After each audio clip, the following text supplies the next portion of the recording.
నిద్ర మనం పడుకుంటాం. నిద్ర అంటే ఏం జరుగుతుంది? నిద్రలో ఏం జరుగుతుందో ముందు మనకేమైనా తెలుస్తుందా? ఏమీ తెలియట్లేదు.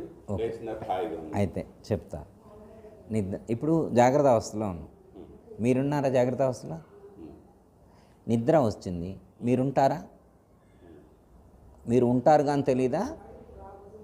లైట్గా ఏవో వినపడుతున్నాయి కానీ నాకు దానివల్ల స్పందన ఇది లేదు. అయితే ఇక్కడ ఒకటి నిద్ర, జాగ్రత్త అవస్థ, 3 స్టేట్స్. ఒకటి జాగ్రత్త, స్వప్నము, సుషుప్తి, గాఢ సుషుప్తి. జాగ్రత్త, స్వప్నము, సుషుప్తి, గాఢ సుషుప్తి.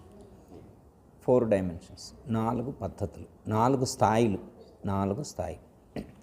ఈ 4 స్థాయిలలో మీరుంటారు. 4 స్థాయిల్లో మీరుంటారు. ఇప్పుడు జాగ్రత్త అవస్థలో మీరున్నారా లేదా? స్వప్నావస్థలో మీరు కళలు కంటున్నారు. మీరు లేచిన తర్వాత కళలు ఏం కన్నానని అంటున్నారా? మీరు ఉంటేనే కదా కనేది. నిద్రపోయారు, సుషుప్తి, మీరు సుషుప్తిలో కూడా నేను బాగా నిద్రపోయా అంటున్నారా లేదా? గాఢ సుషుప్తి, అన్ను బట్టి నిద్రపోయాను, బాగా నిద్రపోయా, ఏం తెలియలేదని అంటున్నారా లేదా? ఈ 4 స్థితుల్లో మీరు లోపల ఉంటేనే జరుగుతున్నాయి ఇవన్నీ, మీరు లేకుండా జరుగుతున్నాయా? మీరుండగానే జరుగుతున్నాయి. అయితే మీరు ఎక్కడ ఉన్నప్పుడు ఏం జరుగుతుందో గుర్తించడమే ఇక్కడ సాంఖ్య విచారణ. ఇందులో జీవుడు అంటారు, ప్రత్యేగాత్మ అంటారు. మన ఆచల సాంప్రదాయంలో ప్రత్యేగాత్మ అంటారు, శంకరాచార్య వారు జీవుడు అన్నారు. ఇలా చెప్తారు. జీవుడు భ్రూమధ్య స్థానంలో బొట్టు పెట్టుకునేటువంటి చోట ఉన్నప్పుడు జాగ్రత్త అవస్థ నడుస్తుంది. జాగ్రత్త అవస్థలో జీవుడు భ్రూమధ్య స్థానంలో ఉంటారు. ఇది ఆ జీవుడు కంఠస్థానంలోకి వస్తే స్వప్నావస్థ ఏర్పడుతుంది మనకి. స్వప్నావస్థకి ఈ జాగ్రత్త అవస్థకి వేరియేషన్ ఏంటి అంటే, ప్రాణము మనస్సు రెండూ సంపూర్ణంగా కలిసి ఉంటే ఏర్పడేదాన్ని జాగ్రత్త అవస్థ అంటారు. ప్రాణ మనంబులు రెండూ కలిసి ఉంటే ఏర్పడేది జాగ్రత్త అవస్థ. అది భ్రూమధ్య స్థానంలో రెండు సాలిడ్గా కలిసి ఉంటాయి. ఈ స్వప్నావస్థలో మనసు ప్రాణము కొంచెం డిఫరెంట్, కొంచెం ఇట్లా కలవనట్లు కలుస్తూ ఉంటాయి. స్టిఫ్గా ఉండవు, జస్ట్ ఇట్లా టచ్ అవుతూ ఉంటాయి. అప్పుడు మనకి కొన్ని స్వప్న దృశ్యాలు ఏర్పడుతుంటాయి. అవి భవిష్యత్తు అయి ఉండొచ్చు, గతాన్ని అయి ఉండొచ్చు, పోస్ట్ ఏదైనా అయి ఉండొచ్చు. అది ప్రజెంట్ కూడా ఉండొచ్చు. భూత భవిష్యత్ వర్తమాన కాలాలకు సంబంధించిన కొన్ని సంస్కారాలు, దృశ్యాలు ఈ జన్మ కావచ్చు, గత జన్మలకు కూడా సంబంధించినవి ఉండొచ్చు. లోపల ఉన్నాయి డిస్ప్లే అవ్వచ్చు. ఇది స్వప్నావస్థ. అది ఎప్పుడంటే జీవుడు ఇక్కడికి వచ్చినప్పుడు, కంఠస్థానంలో ఉన్నప్పుడు జరిగేటువంటి మన శరీరంలో జరిగే మార్పు. కొంచెం జీవుడు కిందికి వస్తే ప్రాణము జీవుడు ఇక్కడ రెండు కలవు. ప్రాణము జీవుడు కలవకపోతే మీకు స్పృహ ఉంటలేదు. అంటే ఇంద్రియాలు ఏవి పనిచేయట్లేదు. ఇది జరుగుతుంది. మొదటిది జాగ్రత్త అవస్థ, 2 స్వప్నావస్థ, ఇంకోటి గాఢా సుషుప్తి అంటారు. మన వేదాంతంలో దాన్ని తురీయము అన్నారు. గాఢా సుషుప్తిని మన వేదాంతంలో తురీయం అన్నారు. ఇది సహస్రార చక్రంలో జరుగుతుంది. జీవుడు సహస్రార చక్రంలోకి వెళ్ళినప్పుడు ఇంకా జీవుడు ప్రాణం కలవదు అని చెప్తారు. సహస్రార చక్రంలోకి వెళ్ళినప్పుడు జరిగేటువంటిదని గాఢ సుషుప్తి అన్నారు. గాఢ సుషుప్తిలో ఇంకా ఏమీ తెలియని స్థితి ఉంటుంది. సుషుప్తిలోనైనా కానీ లేచిన తర్వాత కొంచెమైనా కానీ ఆ కాన్షియస్ మనం ఐడెంటిఫై చేయగలుగుతాం. కానీ గాఢ సుషుప్తిలో ఆ కొంచెం కూడా మనం ఐడెంటిఫై చేయడానికి వీలు లేకుండా ఉంటుంది. అది జరుగుతుంది. అయితే ఇక్కడ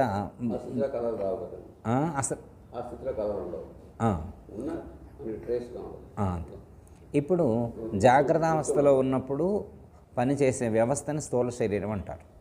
జీవుడు ఇక్కడ బొట్టు పెట్టుకునే కాడ ఉన్నప్పుడు మన శరీరంలో జరిగే వ్యవహారం మొత్తం స్థూల శరీరంలో జరుగుతుంటుంది. జీవుడు ఎప్పుడైతే కంఠస్థానంలోకి వచ్చిండో స్థూల శరీరం ఆగిపోయింది, సూక్ష్మ శరీరం యాక్టివేట్ అవుతుంది. మళ్ళీ ఇక్కడి నుంచి హృదయ స్థానంలోకి వచ్చేస్తే సూక్ష్మ శరీరం కూడా ఆగిపోద్ది. కారణ శరీరం మాత్రమే పనిచేస్తుంది. జీవుడు సహస్రార చక్రంలోకి వెళితే ఇది అసలు దానంతరం అది వెళ్ళదు. ఇది ప్రయత్నపూర్వకంగా సాధన చేస్తే, యోగ సాధన ద్వారా మనం పైకి తీసుకువెళ్ళి ఇక్కడ నిలిపి ఉంచితే ఏర్పడేటువంటి దాన్ని తురియం అన్నారు. వాళ్ళు గాఢ సుషుప్తి అన్నారు. ఇలాంటి తురియం ఏర్పడినప్పుడు స్థూల, సూక్ష్మ, కారణ ఈ 3 రకాల శరీరాలు పనిచేయాలి. మహాకారణ శరీరం ఒక్కడే ఉంటుంది. మహాకారణ శరీరం అంటే ఏంటి? జ్ఞాన శరీరం అన్నాం. జ్ఞానమే శరీరం, జ్ఞానమే ఉంటుంది, జ్ఞానమే ఉంటుంది. జ్ఞానం అంటే ఏది? జ్ఞానము నేనన వేరటంచు కనబోకు సుమి. జ్ఞానము నేను వేరని అనుకోదు. జ్ఞానమే నేను, నేనే జ్ఞానం. అర్థమైంది? నేనే ఉంటాయి ఇక్కడ సహస్రారంలో, జ్ఞానమే ఉంటుంది. దీన్ని జ్ఞానము వచ్చిపోవును, జ్ఞానాతీతమును గాంచిన దాకను. అర్థమైంది? ఈ జ్ఞానం ఉంది ఇక్కడ.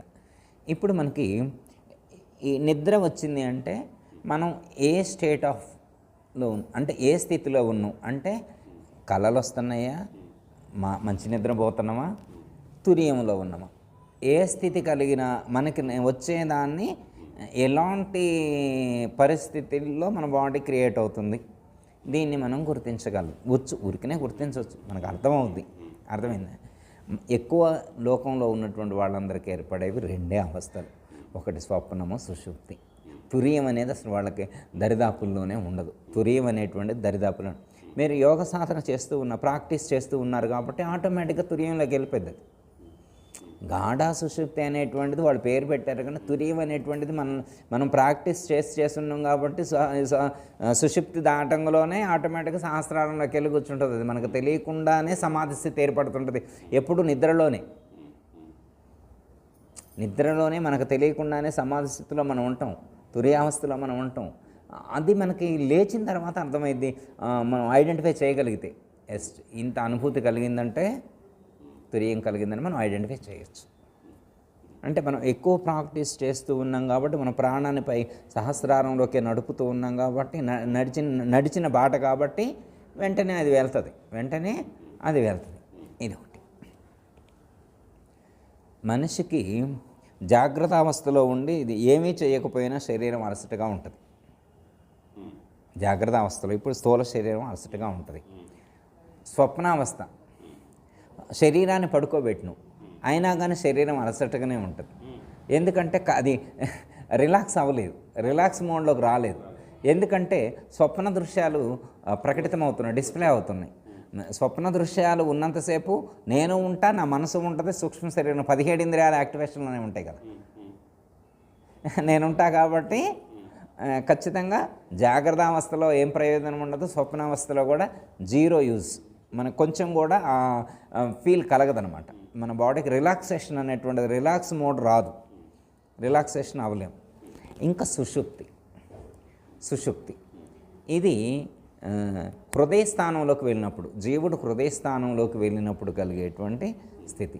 ఎవరు సుషుప్తావస్థలోకి వెళతారో వాళ్ళ బాడీ రిలాక్స్ అవుతుంది. సుషుప్తావస్థలోకి వెళ్ళినటువంటి వాళ్ళ బాడీ రిలాక్స్ అవుతుంది. ఇది మనకు తెలియదు, సుషుప్తావస్థలోకి వెళ్ళామనే విషయం మనకు తెలియదు. పడుకున్నాం, ఇప్పుడు సపోజ్ ఉదాహరణ, మీరు జాగ్రత్త అవస్థలో ఉన్నారు, మీరు పడుకున్నారు, మీకు కళలు రావాలని మీరు అనుకోలేదు.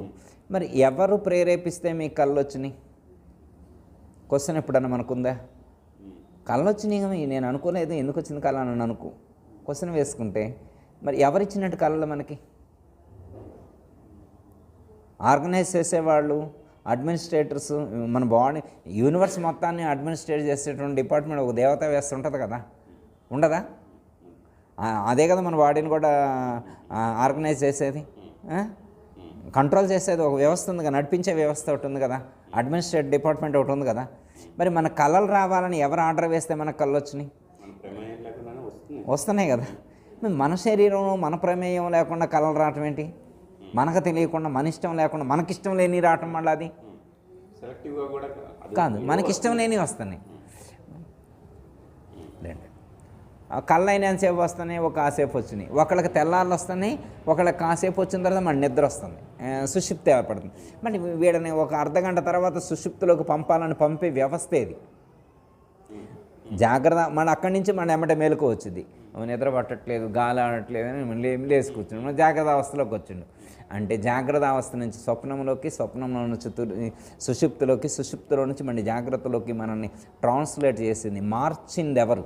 ఈ ఒక అవస్థలో నుంచి ఇంకొక అవస్థలోకి, ఒక శరీరంలో నుంచి ఇంకో శరీరంలోకి ప్రవేశపెట్టి మనతో ఇవన్నీ చేయించినటువంటి సిస్టమ్ ఏది? ఒకటి సిస్టమ్ ఉంటుంది కదా, అది బయట ఉందా, లోపల ఉందా? మరి అదే జ్ఞాపకం వస్తుంది, మళ్ళీ ఆఫీస్ టైం అయిపోయింది, తెల్లారుతోంది, ఏదో చెప్తుంది, తెల్లారుతోందన్నా చెప్తుంది, లేకపోతే ఆఫీస్ టైం అయినా ఎవరో చెప్తున్నారు. అవి చెప్తున్నారు ఓకే, అవి చెప్తున్నారు ఓకే. అది మనం శరీరానికి లోపల ఉన్న మనసుకి బలంగా ఇచ్చినాం కాబట్టి 6 గంటలోనే ఆఫీస్ గుర్తొచ్చి లేస్తాం. మనం అలా బాగా కీ ఇచ్చి ట్రైనింగ్ ఇచ్చి ఉన్నాం కాబట్టి అది లేస్తాం. అది ఆటోమేటిక్ మనం అలవాటు చేసినాం కాబట్టి అది ఆ అలవాటు ప్రకారం అవుతుంది. 6 గంటలోనే ఆటోమేటిక్గా లేచి కూర్చుంటాం. అది ఎక్కడున్నా కానీ, ఎంత బిజీ షెడ్యూల్లో ఉన్నా, ఎంత అలసిపోయినా కానీ 6 గంటలో లేచి కూర్చుంటాం. మళ్ళీ 6 అయిన తర్వాత ఇవాళ సండే కదా పడుకుందామని మళ్ళీ పడుకునే వాళ్ళు ఉంటారు, 6ంటికి లేచి మరీ పడుకునే వాళ్ళు ఉంటారు, రోజు రెగ్యులర్ టైంకి లేచి. ఓకే, అంటే ఈ సిస్టమ్ ఏమన్నా ఉందా ఒకటి గుర్తించడం. అంటే మనతోటి ఇవన్నీ చేసే సిస్టమ్ ఉందంటే దీనికి దేవతా వ్యవస్థ ఒకటి ఉంటుంది లోపల. దాన్నే విశ్వడు, తైజసుడు, ప్రాజ్ఞుడు, ప్రత్యేగాత్మ, లేకపోతే సర్వసాక్షి అని చెప్పి 4 పేర్లు పెట్టారు. అంటే ఒక ఎనర్జీ మనల్ని అడ్మినిస్ట్రేట్ చేస్తూ ఉంది. ఇవన్నీ అడ్మినిస్ట్రేట్ చేసేదాన్ని ఎవరంటారు? ప్రకృతి మనతో. ఈశ్వరుడు మనతో ఇలాంటి కర్మలు చేయించాలని చెప్పి ఈ ప్రకృతికి ఆర్డర్ వేస్తే ఆ ప్రకృతి ఆటోమేటిక్గా మనతోటి ఈ కర్మలు చేస్తుంది. ఒకవేళ మన కర్మలో ఈరోజు కళలు రావాలని ఉంది, మీరు శివరాత్రి రోజు కళలు రావాలని ఉంది, శివరాత్రి రోజు శివాలయానికి వెళ్ళి కూర్చున్నారు, నిద్రపోలేదు, మీరు నిద్రపోలేదు. మరి ఆ రోజు రావాల్సిన కళలు ఏమవుతాయి? జస్ట్ రివ్యూ అనమాట. అంటే ఇప్పుడు మనం నిద్ర గురించి మాట్లాడుకుంటున్నాం కానీ ఏం జరుగుతుంది అసలు? నిద్రలో ఏం జరుగుతుందో మనకు తెలియాలి, మనకి. అంటే మనం శరీరంలోనే ఉంటున్నాం, జీవుడు పైకి పోతున్నట్టున్నారు అంటే భూమధ్య స్థానంలో, కంఠస్థానంలో, హృదయ స్థానంలో, సహస్రారంలోకి ఇట్లా మారుతూ ఉన్నాడు. దీన్నే ఆట అన్నారు. దేవుడు ఆడే ఆట అంటే భార్యా పిల్లలతో ఆడే ఆటని కాదు అర్థం. ఇక్కడ భార్యా పిల్లలతో ఆడే ఆట అని అనుకుంటారు, అది మామూలు వాళ్ళకి చెప్పిన మాట. ఇది నిజమైన ఆట, ఆయన ఆడిచ్చే ఆట ఇది. మన శ్వాసను, మన ప్రాణాన్ని పట్టుకొని అటు ఇటు గెంతులేపిస్తున్నట్టు. తోలుబొమ్మల ఆట ఆడిస్తారే, తోలుబొమ్మల ఆట అంటే ఇదే అన్నమాట. లోపల ఉన్న జీవుడికి ప్రాణం అనే తాడుగట్టి, ప్రాణం అనే తాడుగట్టి పైకంటే భూమధ్యంలో పడడం, కింది కంటే కంఠస్థానంలో పడడం, ఇంకొద్ది కింది కంటే ఎడబడడం, పైకి కిందికి లాగుతుంది. ఇదే ఆట అంటే, ఇదే ఆట అంటే. అయితే ఇప్పుడు జాగ్రత్త అవస్థలో ఉంది ఎవరు? స్వప్నావస్థలో ఉంది ఎవరు? సుషుప్తిలో ఉంది ఎవరు? తురీయంలో ఉంది ఎవరు? మీరే కదా. ఇప్పుడు జాగ్రత్త అవస్థలో కొంత వ్యవహారాన్ని ఏర్పాటు చేసుకున్నాం, ఒక వ్యవస్థను ఏర్పాటు చేసుకున్నాం, ఓ పెద్ద ఇన్స్టిట్యూట్ పెట్టారు, ఒక 100 మంది స్టాఫ్ని పెట్టుకున్నారు, మళ్ళీ దాంట్లోనే మేనేజర్లు ఇవన్నీ పెట్టుకున్నారనమాట. 100 కోట్ల టర్న్ ఓవర్ చేస్తున్నారు ఇయర్లీ, అద్భుతంగా నడుస్తూ ఉంది. ఇది జాగ్రత్త అవస్థ, గుర్తురాగంలో ఇదంతా ఉంది. ఓకే, ఇప్పుడు కంఠస్థానంలోకి వెళ్ళారు, స్థూల శరీరం కనపట్టలేదు, డిస్మాంటిల్ అయిపోయింది. ఇప్పుడు సూక్ష్మ శరీరం ఉంది. సూక్ష్మ శరీరంలో కళలు వస్తూ ఉన్నాయి. ఇతను కాశీలో ఉన్నట్టు, ఓ బౌలు పట్టుకొని వీధుల వెంట తిరుగుతున్నట్టు ఇదంతా కనపడుతుంది కాశీలో. మరి కాశీలో ఇదంతా తిరుగుతున్నట్టుంది. మళ్ళీ అక్కడి నుంచి సుషుప్తిలోకి వచ్చిండు. 100 కోట్ల టర్న్ ఓవర్ కనపట్టలేదు, కాశీలో బౌలు కనపట్టలేదు. ఇప్పుడు ఏమైంది? సుషుప్తిలో ఏం లేదు. మీరున్నారా? జాగ్రత్తగా వస్తున్నారు, స్వప్నంలో ఉన్నారు, సుషుప్తిలో ఉన్నారు. ఇదే ఆట. కోటీశ్వరుడు అని, బికారివని, అవి 2 గుర్తురానటువంటి స్థితి. ఇక్కడే ఆట ఆడుతున్నాడు. ఇప్పుడు జాగ్రత్త అవస్థలో ఉన్నది మీరే, స్వప్నావస్థలో ఉంది మీరే, సుషుప్తావస్థలో ఉంది మీరే. కానీ మీరు జాగ్రత్త అవస్థలో ఉన్నదానికి ఇచ్చినంత విలువ స్వప్నావస్థ దానికి ఇవ్వట్లేదు. ఎందుకని? ఇది అబద్ధమనే? మీరేగా ఉంది. ఇది అదేమో కంటితో చూసి నిర్ధారణ చేసుకున్నది. ఇది కూడా ఇక్కడ ఒక కన్ను ఉంటుంది, ఇక్కడ చూసే కన్ను కూడా ఉంటుంది. స్వప్నావస్థలో కూడా మీరు బౌలు పట్టుకొని తిరిగేది ఇవన్నీ ఇక్కడ చూడకుండా ఎలా చెప్తారు? మీరు ఏ డ్రెస్ వేసుకున్నారు, ఏ షూస్ వేసుకున్నారు, ఏ స్టైల్ ఎలా ఉంది, మీరు ఎక్కడెక్కడ తిరిగింది చూసింది చెప్పిందే కదా, చూసి చెప్పిందే కదా. ఇక్కడ చూసే వ్యవస్థ, ఇక్కడ కూడా చూసే వ్యవస్థ ఉంది, అక్కడ చూసే వ్యవస్థ ఉంది, ఇక్కడ చూసే వ్యవస్థ ఉంది. మాంస నేత్రం ఇదేదో నేత్రం చూస్తుంది లోపల. అదే ఏరుకనే శక్తి ఆడించేవాడు కదా ఉంది కదా. వేదాంతంలో శంకరాచార్య వారు చేసినటువంటి ఏమంటారు నాలెడ్జ్ సమాజానికి మార్చింది, సమాజానికి ఇచ్చిన మెసేజు ఇంత సింపుల్గా చెప్పారనమాట. మాండూక్యోపనిషత్తులో అవస్థల మీదనే చెప్పారు. గౌడపాదులు వారు రాసినటువంటి మాండూక్య కారికలను బేస్ చేసుకొని శంకరాచార్య వారు అద్వైత సిద్ధాంతాన్ని రాశారు. అద్వైత సిద్ధాంతానికి ఆయువు పట్టే మాండూక్య కారికలు, మాండూక్యోపనిషత్తు. మాండూక్యోపనిషత్తు అంటేనే అవస్థలు, శరీరాలు, జీవుడి యొక్క కదలికలు. ఇప్పుడు మీరు మీ శరీరంలో ఉంటే ఒక చోట కలిగే అనుభవం రైట్ అంటున్నారు, ఇంకో చోట కలిగే అనుభవం రాంగ్ అంటున్నారు. అది అలా ఎలా అంటారు? ఇప్పుడు మీరు ఒక చోట ఉంటే అది రైట్ అని, ఇంకో చోట ఉంటే ఇంకొకటి రాంగ్ అని అంటున్నారంటే ఇప్పుడు వీటన్నిటినీ గ్రహించిన మీరు రైట్ కదా, ఇవన్నీ రాంగ్ కదా. శంకరాచార్యుల వారు కానీ మన గురువు గారు కానీ ఏమని చెప్తున్నారంటే స్వప్నావస్థలో ఉన్నది ఎంత వాల్యూనే జాగ్రత్త అవస్థలో ఉన్నదానికి కూడా అంతే వాల్యూ ఇవ్వాలి. స్వప్నావస్థ మిథ్య అయితే జాగ్రత్త అవస్థ కూడా మిథ్య అని ఇందాక అమ్మగారు చెప్పారు. అదే స్వప్నే ప్రతీయమానాన్ని ఉదాహరణ మనకి చెప్పిన మంత్రార్థం కూడా దీనికి దగ్గరలోనే ఉంటుంది. ఇంకొంచెం పైమాట చెప్తారు అక్కడ, కొంచెం ఆ దగ్గరలోనే ఉంటుంది అనమాట. అయితే ఇప్పుడు ఇది ఆట అన్నమాట. ఇవన్నీ జరుగుతున్నాయి కదా. జ్ఞాని అయినటువంటి వాడు వీటికి సాక్షిగా ఉంటాడు. అయితే స్వప్న దృశ్యాలకు, సుషుప్తిలో జరిగే అజ్ఞాన స్థితికి, జాగ్రత్త అవస్థలో భూమధ్య స్థానంలో జరిగే విషయాలకు సాక్షిగా ఉంటాడు. దేనికి కర్తృత్వాన్ని వహించడు. ఇప్పుడు మనం స్థూల శరీరమే సత్యం అనుకుంటున్నాం, జాగ్రత్త అవస్థే సత్యం అనుకుంటున్నాం, జాగ్రత్త అవస్థలో ఉన్న అనుభవాలే సత్యం అనుకుంటున్నాం. కానీ స్వప్నావస్థలో కూడా ఒక శరీరం ఉంది కదా మనకి, స్వప్నావస్థలో కూడా కొన్ని అనుభవాలు ఉన్నాయి కదా, అదొక లోకం కదా. మరి అక్కడ ఉన్నప్పుడు జాగ్రత్త అవస్థకు సంబంధించినటువంటి విషయాలే తెలియట్లేదు కదా మనకి. అంటే ఇప్పుడు ఒకటేమర్థం ఉంది, శరీరం మందే అయినప్పటికీ కూడా, నేను ఇందులోనే ఉన్నప్పటికీ కూడా, నేను భూమధ్య స్థానంలో ఎంతసేపు ఉండాలని నన్ను డిసైడ్ చేసేటువంటి వ్యవస్థ ఒకటి ఉంది.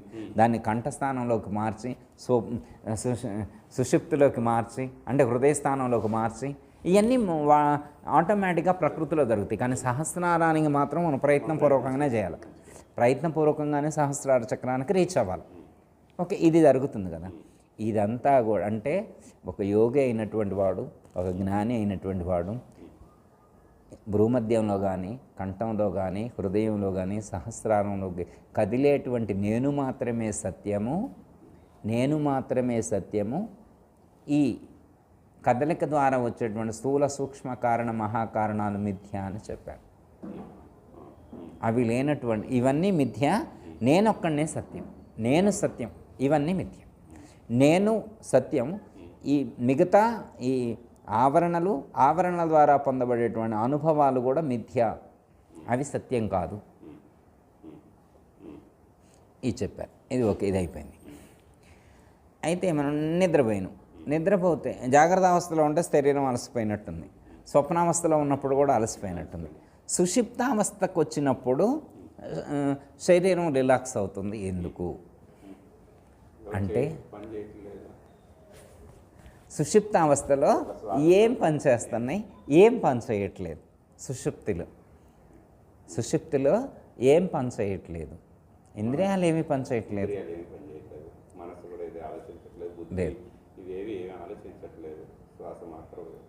ప్రాణము ప్రత్యేగాత్మ. ప్రత్యేగాత్మ. ప్రాణము ప్రత్యేగాత్మ. ప్రత్యేగాత్మ, ఈ రెండే ఉంటాయి. సుషుప్తిలో ఏమేమి ఉన్నాయి? ప్రాణము, ప్రత్యేగాత్మ. మనసు అజ్ఞాన స్థితిలో ఉంటుంది. ఉన్న జీవుడు అజ్ఞాన స్థితిలో ఉంటాడు. అంటే జ్ఞానము అభివ్యక్తం కాని స్థితిలో, జ్ఞానమును గుర్తించలేని స్థితిలో ఉంటాడు. అక్కడ జ్ఞానమును గుర్తించలేనటువంటి, అంటే ఏది అనే దాన్ని ఐడెంటిఫై చేయలేని స్థితిలో ఉంటాడు. కాబట్టి సుషుప్తిలో తోచబడేటువంటి కారణము అజ్ఞానంతో పోల్చారు. నన్ను నేను కూడా గుర్తించలేనటువంటి స్థితిలో. అప్పుడు అజ్ఞానముతో ఉన్న జీవుడు ఉంటాడు, ప్రాణం తిరుగుతూ ఉంటుంది, ప్రత్యేగాత్మ ఉన్నారు. సరే, అవన్నీ వదిలేస్తే రెండు, ప్రత్యేగాత్మ, ప్రాణం ఉంటుంది. ఈ ప్రాణం ప్రత్యేగాత్మలో కలిస్తే అదే తురీయం అంటే. ఆ రెండు కలిపితే తురీయం, విడిపోతే సుషుప్తి. అవి ఇంకొంచెం మేలుకుంటే, ఇంద్రియాలు ఇంకొంచెం మేలుకుంటే సూక్ష్మ శరీరం.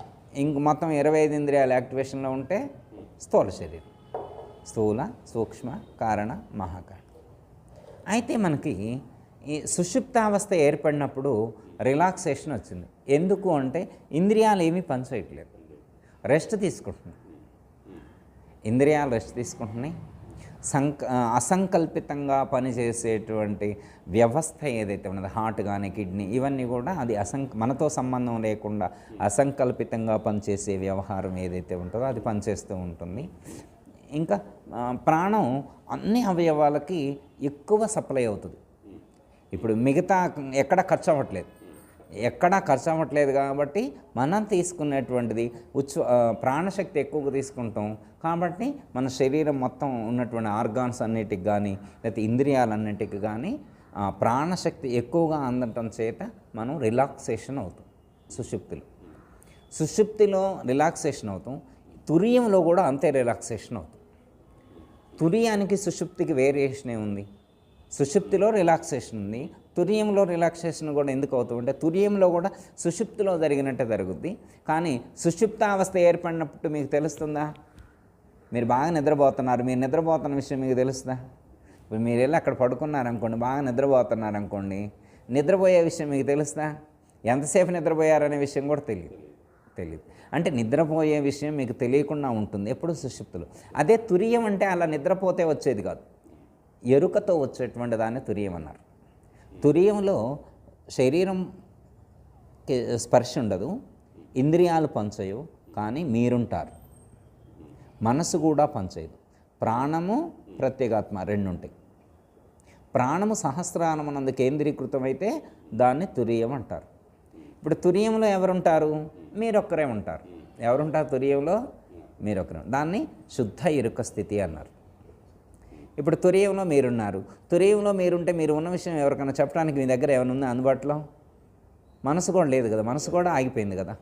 మనసు కూడా ఆగిపోయింది, కానీ మీరు ఉన్నట్టు మీకు తెలుసు, కానీ ఎక్స్ప్రెస్ చేయటానికి అక్కడ ఇన్స్ట్రుమెంట్ లేదు, ఇంద్రియాలు ఏవి లేవు. ఇంద్రియాలన్నీ కూడా ఆగిపోయినాయి. ఇంద్రియ వ్యవహారం ఆగిపోయినటువంటి పరిస్థితి. కాబట్టి సుషుప్తిలో ఎంత రిలాక్సేషన్ ఉందో తురీయావస్థలో కూడా అంతే రిలాక్సేషన్ ఉంది. తురీయావస్థ అనేటువంటి ప్రాణాన్ని సహస్రానంలోకి తీసుకువెళ్తే వచ్చేటువంటిది, ఇది ధ్యానం ద్వారా సంభవించేటువంటిది.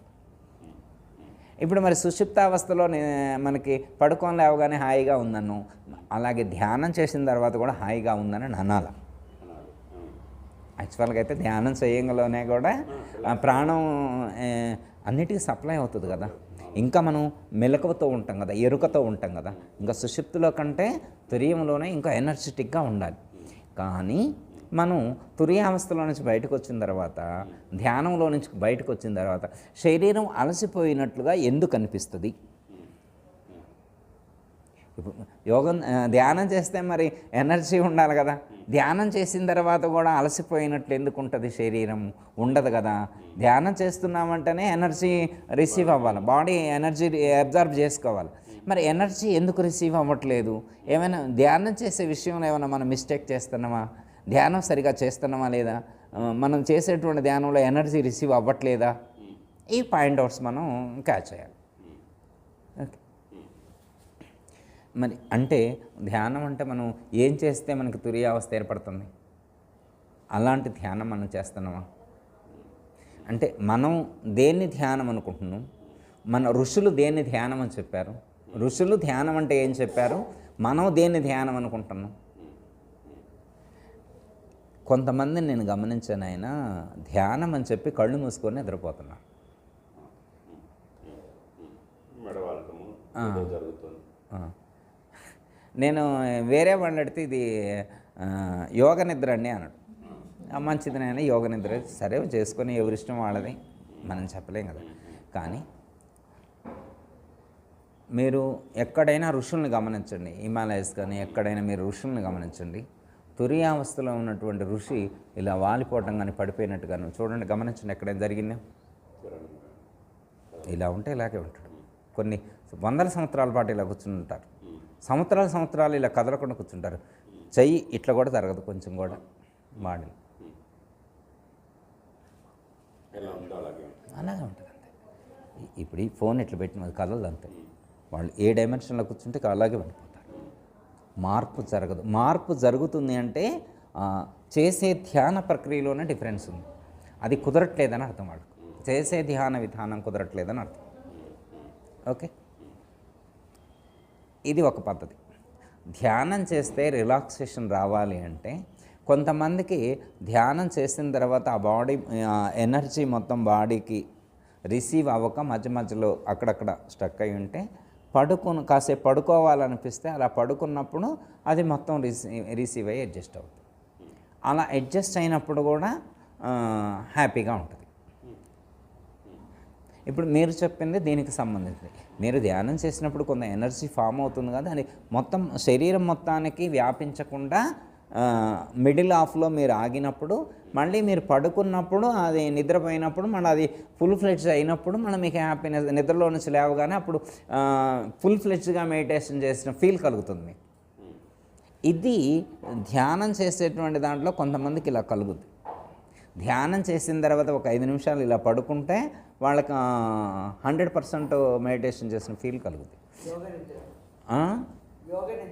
యోగ నిద్ర అనుకోవచ్చు. ఇంకొకటి ఏంటంటే చాలామంది ఋషులు కానీ సద్గురువులు కానీ యోగులు కానీ రాత్రి నిద్రపోయే ముందే కాసేపు మెడిటేషన్ చేసి అలా పడుకుంటారు. అలా నిద్రపోయే ముందు మెడిటేషన్ చేసి పడుకునేటువంటి వాళ్లకు ఇంకా మళ్ళీ వేరే తెల్లవారుదాము లేసి కూర్చొని ధ్యానం చేయవలసిన అవసరం లేనంత ఎనర్జీ ఉంటుంది.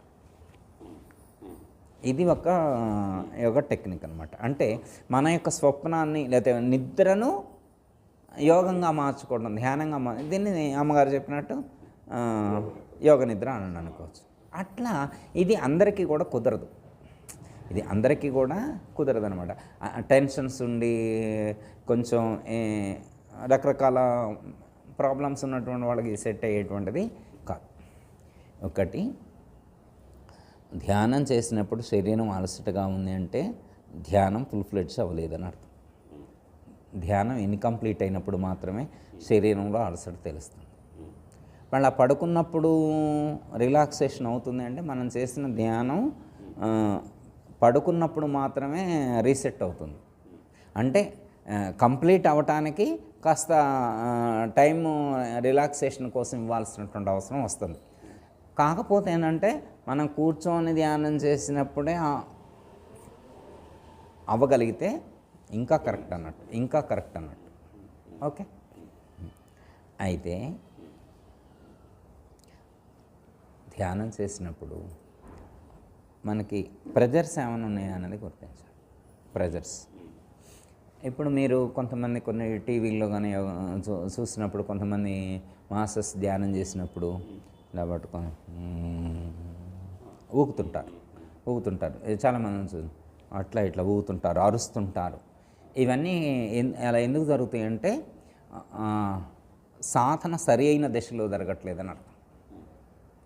పతంజలి చెప్పినటువంటి పద్ధతిలో మెడిటేషన్ చేయాలి అంటే యమము, నియమము, ఆసనము, ప్రాణాయామము, ప్రత్యాహారం జరిగిన తర్వాత ధారణ, తర్వాత ధ్యానము, ఇట్లా ఒక క్రమ పద్ధతిలో ధ్యానం చేసినటువంటి వాళ్ళకి ఎవరికి కూడా ఊగటం అనేటువంటిది ఉండదు. నాడీ శుద్ధి జరగాలి. ప్రాణశక్తి నాడుల్లో నుంచి ప్రవహించినప్పుడు నాడులు శుద్ధిగా లేనప్పుడు, నాడీ శుద్ధి జరగకుండానే మనం కుండల్ని జాగృతం చేసినప్పుడు ప్రాణాన్ని అపారంగా తీసుకుంటే అది ఎట్నుంచి వెళ్తుంది లోపలికి. అందుకని పతంజలి యమము నియమము ఆసనము ఊరికే చెప్పారా మహాత్ములు? మరి ఇప్పుడు లోకంలో యమము నైతిక ప్రవర్తన బాగుండాలి, ఇంద్రియ నిగ్రహం కలిగి ఉండాలి, మంచి ఆసనం అంటే ఏంటి? కూర్చోవాలి, కూర్చోవడం రావాలి. పద్మాసనం వేసుకొని 10 నిమిషాలు కూర్చోలేరు, వజ్రాసనం వేసుకొని 10 నిమిషాలు కూర్చోలేరు. మరి వాళ్ళు కూడా మాస్టర్సే అంటారు. అంటే మరి ఇప్పుడు సుభాష్ పత్రి గారు లేదా పతంజలి మహర్షి ఆసనం అనేది ఎందుకు చెప్పారు, ఎవరికి చెప్పారు అంటే, ఇప్పుడు పెద్ద వయసు వచ్చింది అమ్మగారు, వారికి అవసరం లేదు, నాన్నగారికి అంత వయసు వచ్చింది అవసరం లేదు, మీరు నేను మరి ఆసనం వేసుకునే అవకాశం ఉంది కదా, వేసుకోవాలి కదా. ఇక మేము కూడా కుర్చీలో ఎత్తుకుంటే పద్మాసనం అనేటువంటిది ఎందుకు చెప్పారు? ఓకే, ఆసనం కూడా ప్రియారిటీ ఉంటుంది. పద్మాసనమే ఎందుకు చెప్పారు? పద్మాసనం వేసుకున్నప్పుడు ఖచ్చితంగా మనకి వెన్నెముక స్ట్రైట్గా ఉంటుంది, దానికి వేరే ప్రయత్నం చేయక్కర్లేదన్నారు. వేరే ప్రయత్నం చేయాలి. పద్మాసనం వేసుకొని చిన్ముద్ర ధరించి మళ్ళీ పద్మాసనం వేసుకున్న తర్వాత వేరే ముద్రలు వేసుకుంటుంటే కుదరదు. ప్రాణాయామం చేస్తే, ఈ ధ్యానం కానీ ప్రాణాయామ సాధన చేస్తే పర్ఫెక్ట్ థియరీ ప్రకారం చెప్పింది. పద్మాసనం వేసుకోవాలా, చిన్ముద్ర ధరించాలి, ప్రాణాన్ని తీసుకొని సహస్రార చక్రంలోకి రేచించాలి. ఇట్లా పెట్టొచ్చమ్మా, ఇట్లా పెట్టొచ్చు. ఎందుకంటే దీన్ని ఏమన్నారంటే ఇది ఆజ్ఞాచక్రానికి సంకేతం. ఇది ఆకుప్రెజర్ పాయింట్. ఇది సహస్రార చక్రానికి సంబంధించింది. ఇది ఆజ్ఞాచక్రానికి సంబంధించింది, ఇది సహస్రార చక్రానికి సంబంధించి. ఈ రెండు కలవటం వలన ఆజ్ఞాచక్రంలో సహస్రార చక్రంలో కొంచెం ప్రకంపన కలుగుద్ది, ఆ వైబ్రేషన్ అవుతుంది అనమాట, వైబ్రేట్ అవుతుంది అనమాట. అంటే మనం చేసేటువంటి ప్రాణాయామ సాధనకి ఈ ముద్ర చిన్ముద్ర కూడా కొంత దోహదం చేస్తుంది అనమాట. అందుకని చిన్ముద్రే ధరించాలని చెప్పారు. ఎందుకంటే ఇది ఆజ్ఞాచక్రానికి, ఇది సహస్రార చక్రానికి. ఇది ఆకుప్రెజర్ పద్ధతిలో చెప్పుకుంటూ చెప్పేటోడు. ఇట్లా కూర్చుంటే ఆటోమేటిక్గా సహస్రార చక్రంలోకి, సుషుమ్నా నాడిలోకి చక్రాన్ని దాటుకుంటూ వెళ్తుంది. ఇది కాకుండా కొన్ని ఉజ్జయి ప్రాణాయామం గురువుగారు చెప్పారు. అంగిట్లో నుంచి ప్రాణాన్ని ఇక్కడి నుంచి పైకి ఉంటుంది, ఎంట్రన్స్ ఒకటి, ఇక్కడి నుంచి పైకి తీసుకొని సహస్రార చక్రంలోకి. అది ఎలాగా అక్కర్లేదు చెప్పారు, అది ఎలా చేస్తారు? కొండ నేలకు వెనక నుంచి పంపిస్తారు ప్రాణాన్ని. మనకి వేమనయ్య కూడా పద్యం రాస్తారు. ఉపజిహ్మకు ప్రాక్తిక్కున త్రిపుటికి భూమధ్యమందు దీపము తానై జపించు రామనామము తపస్సును కనుగొన్నవాడు ధన్యుడు వేమ అని చెప్పారు. మా గురువు గారు ఉపదేశం ఇచ్చేది అందరికీ. అంగిట్లు వెనక నుంచి పంపించే ఉంటుంది స్కిల్స్. దానికి నేను చేశాను, చూపిస్తా, కొంచెం అయిన తర్వాత చూపిస్తాను. అసలు ఉపదేశం తీసుకున్న వాళ్ళందరూ ఇది చేస్తారు. ఈ మార్గంలో ఉపదేశం తీసుకునేటువంటి వాళ్ళే అది చేస్తారన్నమాట. అలా చేస్తే ఏమవుతుందంటే మనకి మిగతా 5 చక్రాలతో సంబంధం లేదు. ఇలా చేయటం వల్ల డైరెక్ట్గా ఆజ్ఞాచక్రమే యాక్టివేట్ అవుతుంది. ఆజ్ఞాచక్రం ఎప్పుడైతే యాక్టివేట్ అయిందో ఆజ్ఞాచక్రం మెయిన్ లాంటిదని చెప్పారు. ఆజ్ఞాచక్రం యాక్టివేట్ అవ్వగానే ఆటోమేటిక్గా ఈ 5 చక్రాలు కూడా యాక్టివేట్ అవుతాయి. ఇక మిగతా మనం మూలాధారం, స్వాధిష్టానం, మణిపూర్, అనాహత, విశుద్ధ ఇవన్నీ యాక్టివేట్ చేయాల్సిన అవసరం లేదు. వీటన్నిటిని జాగృతం చేయాల్సిన అవసరం లేదు. వీటన్నిటికి మెయిన్ పాయింట్ ఆజ్ఞాచక్రం, దాన్ని రుద్రగ్రంథి అన్నారు. అది యాక్టివేట్ అయితే ఆటోమేటిక్గా మిగతా చక్రాలన్నీ యాక్టివేట్ అవుతాయి, మిగతా గ్రంథులు కూడా విస్తేది, బ్రహ్మగ్రంథి, విష్ణు గ్రంథి అవి కూడా విశ్చేదం అవుతాయి. ఆజ్ఞాచక్రం యాక్టివేట్ అవుతుంది. ఇవన్నీ కూడా ప్రాణాయామం చేయాలి అనేటువంటి మంచి పట్టు గట్టి ఉన్నటువంటి మీ నాన్నగారు లాంటి జ్ఞానం తెలుసుకున్నటువంటి వాడికి అవసరం లేదు. ఇది మామూలుగా సాధన చేసుకుంటూ వచ్చేటువంటి వాళ్ళకి చెప్పారన్నమాట. జ్ఞానం తెలుసుకున్నటువంటి ఎంత తెలుసుకున్నా ఏంటి, సహస్రార చక్రంలోకి వెళ్ళాలి. ఇంత చేసేంటి సహస్రార చక్రంలో వెళ్తే ఏమవుతుంది? అహం బ్రహ్మస్మి అనుభూతికి అందుద్ది. అహం బ్రహ్మస్మి స్థితి అనుభూతికి అందుద్ది. ఇప్పటి వరకు మనం తీరిపాటుగా విన్నటువంటి అహం బ్రహ్మస్మి అప్పుడు అనుభూతికి అందుద్ది అనమాట. బ్రహ్మమే నేను అని ఇప్పుడు మీరు అంటున్నారు, అనుభూతి ఎంతవరకు కలిగింది? కానీ ఆ అనుభూతి సహస్రార చక్రంలోకి మీ ప్రాణం వెళ్తేనే కలుగుద్ది. ఇప్పుడు అంటాం, వింటాం, ఉపన్యాసం చెప్తే మహాత్ములు ఎవరో చెప్తే వింటాం, కానీ అనుభూతి ఏది? ఆ అనుభూతి కలగాలంటే సహస్రార చక్రానికి వెళ్ళాలి. ఇది భగవద్గీతలో 8వ అధ్యాయంలో పరమాత్మ చెప్పారు ఈ లాజిక్ టెక్నిక్. ఓకే, అయితే సహస్రార చక్రంలోకి వెళ్తే అనుభూతి కలుగుతుంది. అప్పుడు అసలు బాడీ ఎంత రిలాక్స్ అవుతుంది. ఇంకోటి మీరు ఈ మెడిటేషన్ చేసేటువంటి సందర్భంలో స్ట్రెస్ ఫ్రీ అవ్వాలి. ఇప్పుడు ఆఫీస్ స్ట్రెస్ ఉండి వేరే స్ట్రెస్ ఉండి మనం అవి వెనక బ్యాక్గ్రౌండ్ అవి పెట్టుకొని మనం మెడిటేషన్ చేసినప్పుడు ఈ బాడీ పెయిన్స్ కానీ కొంచెం చేసిన తర్వాత కూడా ఆ ప్రెజర్ అనేటువంటిది ఉంటుంది. ఎందుకంటే కంప్లీట్ అవ్వదన్నమాట. అప్పుడు 100% మనం ఫుల్ ఫ్లెడ్జ్గా చేయలేమన్నమాట. ఈ ఇంపాక్ట్ మనం ధ్యానం చేయడానికి ముందు ఉన్నటువంటి పరిస్థితులు కూడా శరీరం మీద ప్రభావం చూపిస్తాయి. మనసును బలంగా తీసుకొని వెళ్తున్నాం కాబట్టి శరీరం మీద ఆ ఇంపాక్ట్ ఉంటుంది అన్నమాట. అందుకని అట్లా కూడా అలసిపోయే అవకాశం ఉంటుంది. వేరే ఆలోచనలు మనం లోపల క్యారీ చేస్తూ వాటిని బలవంతంగా పక్కన పెట్టి మనం సాధన చేసినప్పుడు ఆ ప్రెషర్ బాడీ మీద కనిపించే అవకాశం ఉంటుంది. దానికి జ్ఞానం కావాలన్నాడు. ఇప్పుడు నాన్నగారు చెప్పిన జ్ఞానం దానికి అనమాట. వాటన్నిటిని మనం జ్ఞానంతో కొట్టేస్తాయి. నిత్యానిత్య వస్తు వివేకం, ఈహమూత్రార్థ ఫలభోగ విరాగం, వీటి ద్వారా వాటిని కొట్టేసి మెడిటేషన్ చేసినాం 100% సక్సెస్. కుండలిని శక్తి ఇప్పుడు జాగృతం అయిందనుకోండి, ఒకవేళ సరే ఇంత చేసి మనం కుండలిని శక్తిని జాగృతం చేసినాం. ఇప్పుడు కుండలిని శక్తి జాగృతం, ఇప్పుడు నేనున్నా, నాకు కుండలిని శక్తి జాగృతమైంది, నాన్నగారికి కుండలిని శక్తి జాగృతం. ఇప్పుడు ఏ మార్పు కనపడుతుంది మాలో? ఇప్పుడు కుండలిని అవేకనైతే ఏ మార్పు కలుగుద్ది? ఆలోచన విధానం మారుతుంది. ఏది అజ్ఞానం ఏది జ్ఞానం అనేది తెలుస్తుంది. అంతే తప్ప ఇంకా వేరే ఏదో వాళ్ళు పైకి లేచిపోవటం, చాలా ఆకాశంలో విహరించడం ఏం జరగవు. మనసులో మార్పు వచ్చేస్తుంది. ఇప్పుడు జ్ఞాన దృష్టితో ఆలోచించగలుగుతాం, జ్ఞానంతో చూడగలుగుతాం, జ్ఞాన నేత్రంతో చూడగలుగుతాం. బాడీలో మార్పు వస్తాయి, తేజస్ కనపడుతుంది, శరీరం తేజవంతంగా ఉంటుంది, ముఖం తేజవంతంగా ఉంటుంది, మాటలో మార్పు వస్తాయి, సాఫ్ట్నెస్ వచ్చేస్తాయి. ఇంతకుముందు ఉన్నంత కటుకుదనం తగ్గిద్ది, ఆ సాత్వికత ఏర్పడుతుంది, మృదుత్వం పెరుగుద్ది, ప్రేమ ప్రపూర్ణత పెరుగుతుంది, ప్రేమగా మాట్లాడగలుగుతాం. ఇవన్నీ ఎప్పుడు వస్తాయి? మీకు రాలేదంటే మీరు మాట్లాడే మాట కఠినంగా ఉంటుంది, దాని వెనక ప్రేమే ఉంటుంది. మీరు ఎంత ప్రేమ ఉంటే చెప్పాలి వీళ్ళకి? అనవసరంగా ఎందుకు ఎవరు పడితే వాళ్ళ చెబుతారా? వీళ్ళ మీద ఎంత ప్రేమ ఉంటే చెబుతున్నారు మీరు? ఏం కాదు, మీ లోపల ప్రేమతత్వం ఉంది. మీరు ఇంత జ్ఞానం తెలుసుకున్నారు కాబట్టి, ఆ ప్రేమతత్వం మీకు ఉంది కాబట్టి, వీళ్ళ మీద ఎంతో ప్రేమ ఉంది కాబట్టి వీళ్ళు తొందరగా మార్పు చెందితే బాగు అనే ఆలోచనతో చెప్తున్నారు, అంతే. That's all. ఆ ప్రేమ లేకపోతే ఎందుకు చెప్తారు వీళ్ళకి? వేరే ఎవరికన్నా చెప్తారా? అర్థమైంది అంటే ఇది గుర్తించాలి. మళ్ళీ కుండలిని వివేకన అయిందా కాలేదా? మరి వీడియోలో ఏంటి నీకు కుండలిని వివేకనైతే అలా జరిగింది ఇలా జరిగింది అద్భుతాలని ఉపన్యాసాలు, అంతా అబద్ధం. అది ఎవరికో అక్కడ జరుగుద్ది. కుండలిని వివేకనైతే, కుండలిని జాగృతం అయితే మన ధ్యానం చేసిన వాళ్ళకే కాదు, భజన చేసే భక్త తుకారాంకి వివేకనైంది, కుండలిని జాగృతమైంది, సూరదాస్కి వివేకనైంది, తులసీదాస్కి వివేకనైంది, మీరాబాయికి వివేకనైంది. మనసు స్థిరమైతే, మనసు శ్రీకృష్ణ పరమాత్మ యందు మీరాబాయి ధ్యానములందు లగ్నం చేసి ఉంచింది, మనసు ఆగింది, ఉచ్ఛ్వాస నిశ్వాసలు ఆగిపోయినాయి, కుండలిని జాగృతమైంది. కుండలిని జాగృతం అవడానికి ఏం చేయాలా? ఉచ్ఛ్వాస నిశ్వాసలు ఆగిపోవాలా, సమస్థితిలోకి రావాలా. అది సమస్థితిలోకి రావాలంటే మనసు నిశ్చలంగా ఉన్న వస్తుంది, ఉచ్ఛ్వాస నిశ్వాసాలు సమస్థితిలో ఉన్న వస్తుంది. కుండలిని జాగృతం అయితే ఏమవుతుంది? మనసులో మార్పు వస్తుంది, మనిషిలో బాడీ లాంగ్వేజ్లో మార్పు రావచ్చు తప్ప ఎవరో టీవీలో ఎక్కడో ఏదో బుక్స్లో చెప్పారని చెప్పి, ఇప్పుడు పరమహంస యోగానంద రాసినటువంటి ఒక యోగి ఆత్మకథ చదివి అందులో ఇట్లయింది అట్లయింది, ఇవన్నీ అందరికీ జరిగేవి కావు. అర్థమైంది? కుండలిని జాగృతం అయితే, జ్ఞానం కలిగితే ఆనందంగా జీవించగలుగుతాం.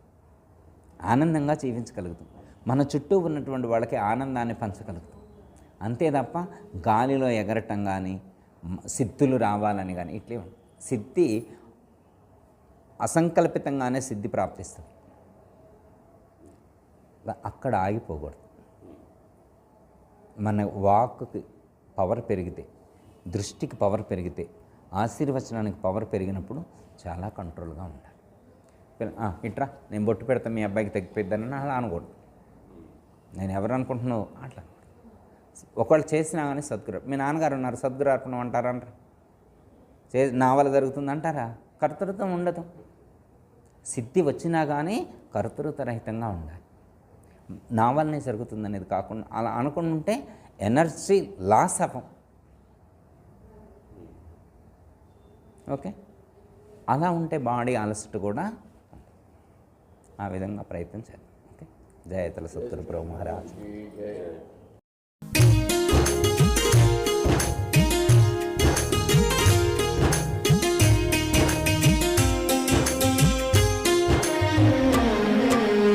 ఏది కాదు నిజము, శాశ్వతమేది కాదు నిజము. ఏది కాదు నిజము, శాశ్వతమేది కాదు నిజము.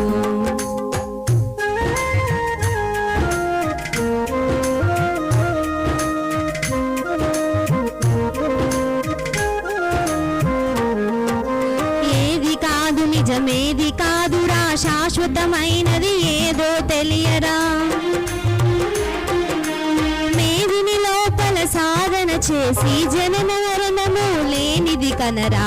ఏది కాదు నిజము, శాశ్వతమేది కాదు నిజము.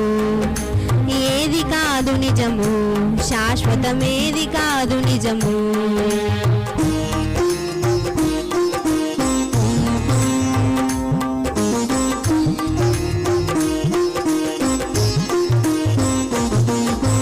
తల్లిదండ్రులు, బంధుమిత్రులు, మేడలు, మిద్దెలు నిజము కాదురా. అన్నదమ్ములు, ఆస్తిపాస్తులు కలకాలంబు ఉండబోవురా. ఏది కాదు నిజము, శాశ్వతమేది కాదు నిజము. ఏది కాదు నిజము, శాశ్వతమేది కాదు నిజము.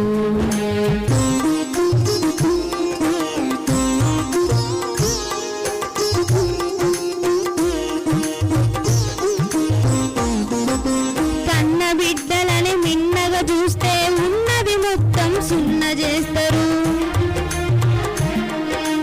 పేగు బంధమని ప్రేమ చూపకు, కల్తీ ప్రేమల కళ్ళ ప్రపంచం. ఏది కాదు నిజము, శాశ్వతమేది కాదు నిజము. ఏది కాదు నిజము, శాశ్వతమేది కాదు నిజము.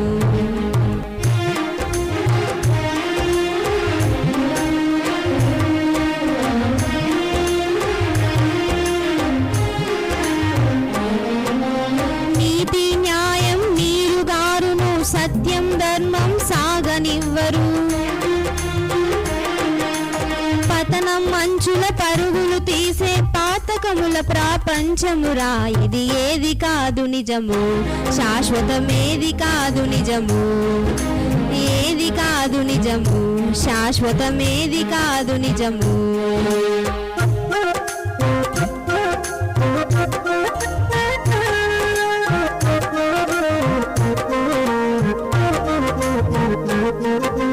ధనధాన్యంబులు ధారసుతాదులు ఘనమని ఎంతో మురవకురా.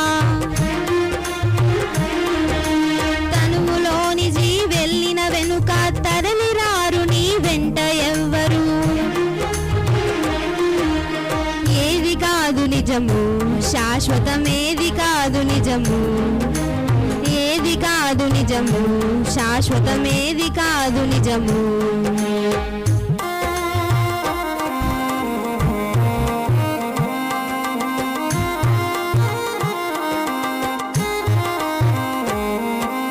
అందమైన ఈ స్వప్న ప్రపంచం సుందర మందిరమనుచు మురువకు. వందలాది జనులెందరెందరో ముందుగా తినిగనలేకయున్నరు. ఏది కాదు నిజము, శాశ్వతమేది కాదు నిజము.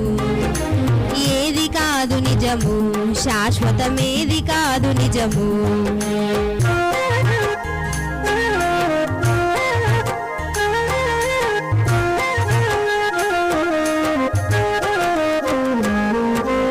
పండిత పామర ముని జనులందరూ కాయము నిజమని కలలుగందురు.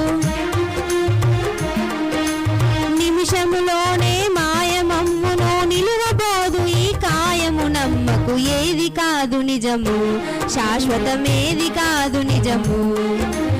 ఏది కాదు నిజము. నిజము, శాశ్వతమేది కాదు నిజము.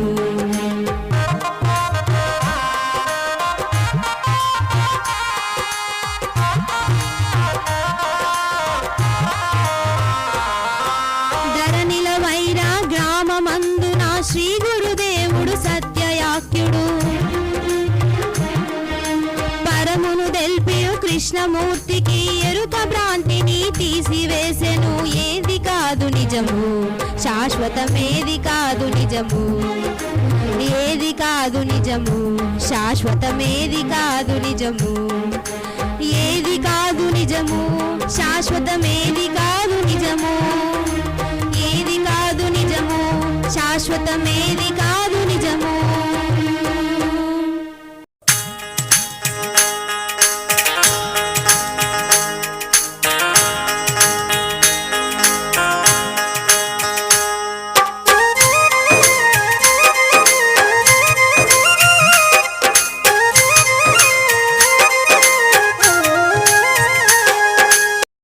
అందరికీ జై గురు. మరిన్ని ఆధ్యాత్మిక రహస్యాల కోసం అచల బోధ, ఆత్మబోధ, భగవద్గీత, అలాగే పండుగల్లో దాగిన అర్థాలు, అంతరార్థాల కోసం మరియు యోగము, ధ్యానము మొదలైన అనేక ఆధ్యాత్మిక తెలుగు ప్రవచనాల కోసం క్రింద ఉన్నటువంటి రెడ్ కలర్ సబ్స్క్రైబ్ బటన్ను క్లిక్ చేయండి. అలాగే ప్రక్కనే ఉన్నటువంటి గంట సింబల్ను నొక్కండి. అలాగే ఈ వీడియో మీకు నచ్చినట్లయితే లైక్ చేయండి మరియు షేర్ చేయండి. జై గురు.